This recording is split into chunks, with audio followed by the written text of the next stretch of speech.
प्रारब्ध से शास्त्र निषिद्ध कर्म जो किए उनका फल आता है सुख दुख। अगर शास्त्र प्रतिपादित है तो सुखद आएगा, शास्त्र विरुद्ध है तो दुख आएगा। लेकिन ये जो हमसे पाप करा रहा है, कोई प्रारब्ध नहीं करा रहा, कोई काल नहीं करा रहा, कोई ईश्वर नहीं करा रहा। काले कर्म ईश्वरी मिथ्या दोष लगाए, ये हमारी चाहत करा रही, अंदर बैठी है, शरीर के भोगों से सुख मिलता है, ये अंदर घुस के बैठ गया है और यही हमसे पाप करा रहा है। तो जब जानकारी हो गई तो फिर पाप क्यों हो रहे हैं? जब जानकारी हो गई कि ये काम पाप करा रहा, तो हम इस जानकारी का प्रयोग क्यों नहीं कर पा रहे हैं? तो बोले धूमे नाव्रियते वह्निर यथा दर्शो मलेन च यथोल्बेनावृतो गर्भस तथा तेने दमावृतम। ये ज्ञान ढक गया है हमारा, जो ढका हुआ ज्ञान, ये प्रकाशित, ये काम में नहीं आएगा।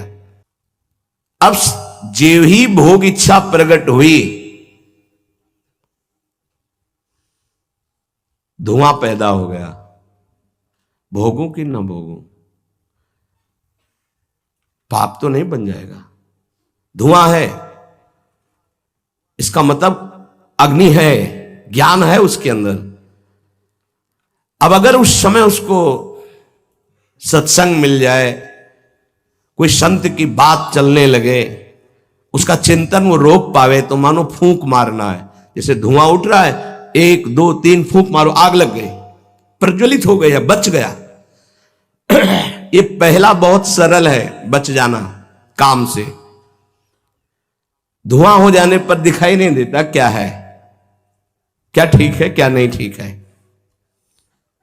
पर फूंक मारो तो आग उठी, धुआं खत्म हुआ। ये ज्ञान हो रहा है, बीच बीच में जलन हो रही कि भोगूं कि ना भोगूं, अच्छा है कि नहीं अच्छा है, कहीं पाप तो नहीं हो जाएगा, कहीं गलती तो नहीं हो जाएगी, पर वो धुआं है, नहीं भोग लेते हैं, अवसर मिला है, समय मिला है, भोग ले। ये उस समय उसको चाहिए, तत्काल कोई सहयोगी चाहिए विवेक का। परमार्थिक मार्ग में धुआं पैदा कर देगी। साधक अगर सावधान हुआ तो तत्काल प्रयासरत हो जाता है इस धुएं को हटाने के लिए। फूंक मारने का मतलब कीर्तन शुरू हो गया, वो सत्संग शुरू हो गया, किसी संत के पास तत्काल बैठ गया, उसकी वाणी सुनने लगा, वो धुआं खत्म हुआ। फूंक लगी, आग जली, धुआं खत्म, ठीक निर्णय होगा। नहीं नहीं, ऐसा नहीं करना। उत्पत्ति विनाशशील जड़ वस्तुओं में प्रियता, महत्ता, सुंदरता, सुखद रूपता, ये काम पहले पैदा करता है। ये सत्य है, इसमें सुख मिलेगा, इसमें बहुत सुख मिलेगा।